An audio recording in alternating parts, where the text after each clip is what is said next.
Hi everyone, welcome to my channel kitchen by மசா. இன்று மோர் புது முயற்சி. எல்லோரும் எப்படி இருக்கீங்க? நானும் நல்லா இருக்கிறேன். எல்லோருமே இலகுவாக செய்யக்கூடிய மாதிரி ஒரு குடல் கிரேவி எப்படி செய்யலாம்னு சொல்லி தான் பார்க்க போகிறோம். மசாலா அரைச்சி வீடே மணக்கிற மாதிரி இலகுவான முறையில் இந்த குடல் கிரேவியை செய்து எடுத்துடலாம். இது இட்லி, தோசை, பூரி, சப்பாத்தி, பரோட்டா, ரொட்டி, சாதம் எல்லாவற்றுக்குமே வைத்து சாப்பிடக்கூடிய மாதிரி இருக்கும். டேஸ்ட்டுமே அட்டகாசமாக இருக்கும். இப்போ இந்த குடல் கிரேவி எப்படி செய்யலாம்னு பார்க்கலாம் வாங்க. இந்த கிரேவி பண்ணுறதுக்கு நான் பீஃப்ட்டை 1/2 கிலோ சிலிப்பி குடல் எடுத்து நல்லா வாஷ் பண்ணி சின்ன சின்னதாக கட் பண்ணி வைத்திருக்கிறேன். இப்போ இது கூட 2 கொருக்காயும் 1/2 டீஸ்பூன் மஞ்சத்தூளும் சேர்த்து நல்லா கலக்கி எடுத்துக்கொள்கிறேன். கொருக்காய் சேர்த்தா இந்த குடல் நல்ல மென்மையாக அவிச்சு எடுக்கலாம். அதால் நான் கொருக்காய் சேர்த்துருக்கிறேன். இப்போ நான் சேர்த்த மஞ்சத்தூள் காணாமல் இருந்ததால் நான் இன்னொரு 1/2 டீஸ்பூன் அளவுக்கு மஞ்சத்தூள் சேர்த்து நல்லா கலக்கி எடுத்துக்கொள்கிறேன். இப்போ அடுப்பில் ஒரு சட்டி வைத்து அதில் நம்மளோட குடலை சேர்த்துக்கொள்ளலாம். சேர்த்துட்டு இதுக்கு தண்ணி சேர்த்துக்கொள்ளலாம். அதற்காக 2 கப் தண்ணி சேர்த்துக்கொள்கிறேன். ஆனால் இதை முழுமையாக அவிச்சு எடுக்கிறதுக்கு எனக்கு 4 கப் தண்ணி அளவு தேவைப்பட்டது. இப்போ இதை மூடி வைத்து கொள்ளலாம். இப்போ மசாலா வறுத்துடலாம். அடுப்பில் ஒரு கடாய் வைத்து அதில் 2 டீஸ்பூன் அளவுக்கு சீரகம் சேர்த்துக்கொள்கிறேன். கூடவே 4 வரமிளகாய், 1 டீஸ்பூன் அளவுக்கு மல்லி, 1/2 டீஸ்பூன் அளவுக்கு மிளகு சேர்த்து நல்லா வதக்கி எடுக்கிறேன். இப்போ இது நல்லா வறுபட்டு வந்ததுக்கு பிறகு நம்ம மிக்ஸி ஜாரில் சேர்த்து இதை அரைச்சி எடுப்போம். இப்போ மசாலா நல்லா ஆறிட்டு இதை மிக்ஸி ஜாரில் சேர்த்து கொஞ்சம் கொரகொரப்பாக அரைச்சி எடுப்போம். கொஞ்சம் கொரகொரப்பாக இருந்தால் கிரேவி நல்லா திக்னஸாக இருக்கும். இந்த அளவுக்கு நான் அரைச்சி எடுத்திருக்கிறேன். இது ஒரு பக்கம் இருக்கட்டும். இப்போ நம்ம ஏற்கனவே அவித்த குடலை திறந்து பார்த்துடலாம். தண்ணி எல்லாமே நல்லா வற்றி 1 டம்ளர் அளவுக்கு தண்ணி மீதமாக இருக்குது.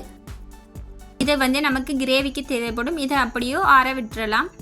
இப்போ அடுப்பில் இன்னொரு கடாய் வைத்து அதில் 2 டேபிள் ஸ்பூன் அளவுக்கு ஆயில் சேர்த்துக்கொள்கிறேன். இது கூடவே 1 டீஸ்பூன் அளவுக்கு பெரிய சீரகம் சேர்த்திருக்கிறேன். கூடவே 2 துண்டு பட்டை, ரம்பை சேர்த்துக்கொள்கிறேன். சேர்த்துட்டு நல்லா வதக்கி விட்டுக்கொள்ளலாம். இந்த சீரகம் நல்லா பொரிஞ்சு வந்ததுக்கு பிறகு இதில் நம்ம வெங்காயம் சேர்த்துக்கொள்ளலாம். நான் இதற்காக 2 வெங்காயத்தை வெட்டி இது கூட சேர்த்துக்கொள்கிறேன். வெங்காயம் பாதி அளவுக்கு நல்லா வதங்கி வந்ததுக்கு பிறகு இதில் 2 பச்சை மிளகாயை சேர்த்துக்கொள்கிறேன். கூடவே வாசனைக்காக கருவேப்பிலையும் சேர்த்துட்டு நல்லா வதக்கி விட்டுக்கொள்கிறேன்.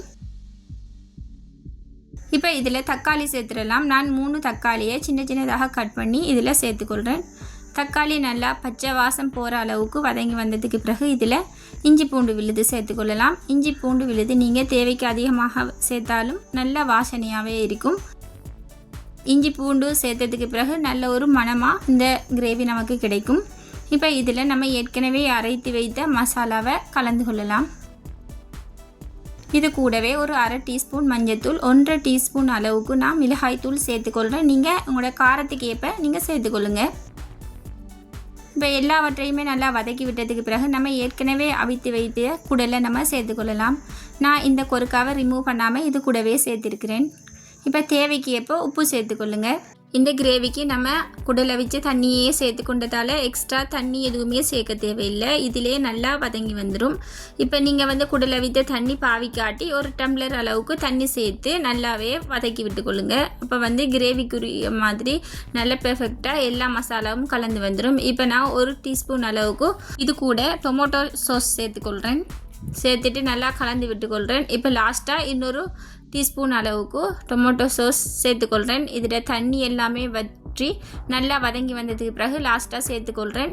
நம்ம கிரேவிக்கு இந்த குடலை நல்லா அவிச்ச பிறகு தான் நம்ம இந்த கிரேவி செய்ய ஆரம்பிக்கணும். இப்போ குழம்பு நம்ம செய்கிறேன்னு சொன்னால் பாதி அளவு அவிந்திருந்தாலும் போதும். ஆனால் கிரேவிக்கு முழுசாக நல்லா அவிஞ்சதுக்கு பிறகே நீங்கள் கிரேவி செய்து கொள்ளுங்க.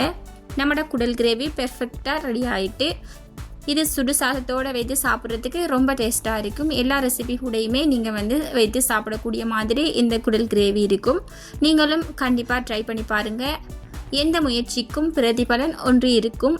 அதற்கான முயற்சிகள் என்றுமே தொடங்கி கொண்டே இருக்கும். இந்த வீடியோ உங்களுக்கு பிடித்திருந்தால் லைக் பண்ணுங்கள், ஷேர் பண்ணுங்கள், கமெண்ட் பண்ணுங்கள். நம்ம சேனலை சப்ஸ்கிரைப் பண்ண மறந்துடாதீங்க. மீண்டும் ஒரு முயற்சியில் முடிந்தால் சந்திப்போம். தேங்க்ஸ் ஃபார் வாட்சிங். பாய் பாய்.